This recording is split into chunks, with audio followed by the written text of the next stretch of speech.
खरं तर चंद्रपूर जिल्हा हा वाघांचा जिल्हा म्हणून ओळखला जातो, परंतु अलीकडे चंद्रपूर जिल्ह्याची जी ओळख होत आहे, सर्वाधिक वाघ मानव संघर्ष असलेला जिल्हा म्हणून चंद्रपूर जिल्ह्याची ओळख होत आहे.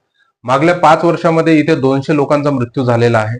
मागल्या वर्षी म्हणजे 2025 मध्ये जवळपास 47 लोकांचा मृत्यू झालेला आहे.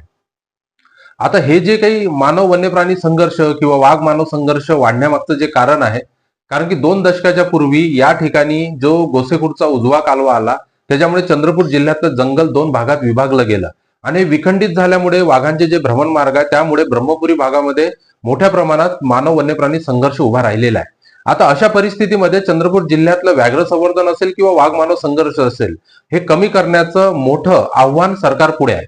परंतु अशी परिस्थिती असताना सुद्धा त्याच ब्रह्मपुरी वन विभाग अंतर्गत लोहार डोंगरी हे जे लोहखान प्रस्तावित आहे, त्याच्यामुळे परत हे जे कॉरिडॉर आहे विखंडित होणार आहे आणि या परिसरात मोठ्या प्रमाणात मानव वन्यप्राणी संघर्ष वाढणार आहे.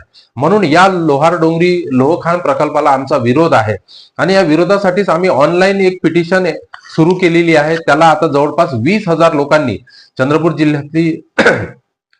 जिल्ह्यातील असेल, महाराष्ट्रातील असेल आणि देशभरातील लोकांनी यामध्ये स्वाक्षरी करून आपला विरोध दर्शविलेला आहे. आज याचा जवळपास 20,000 स्वाक्षरींचा टप्पा पार पडलेला आहे. पुढच्या काळामध्ये अनेक नागरिकांपर्यंत पोहोचवून हा विरोध सरकारपर्यंत पोहोचवण्याचा आमचा प्रयत्न असणार आहे आणि सोबतच पुढच्या टप्प्यामध्ये याच्याकडे लोहार डोंगरी खान प्रकल्प रद्द करण्यात नाही आला तर तीव्र आंदोलनाचा इशारा यापूर्वीच दिलेला आहे आणि निश्चितच त्या पद्धतीने आम्ही पुढे जाणार आहोत.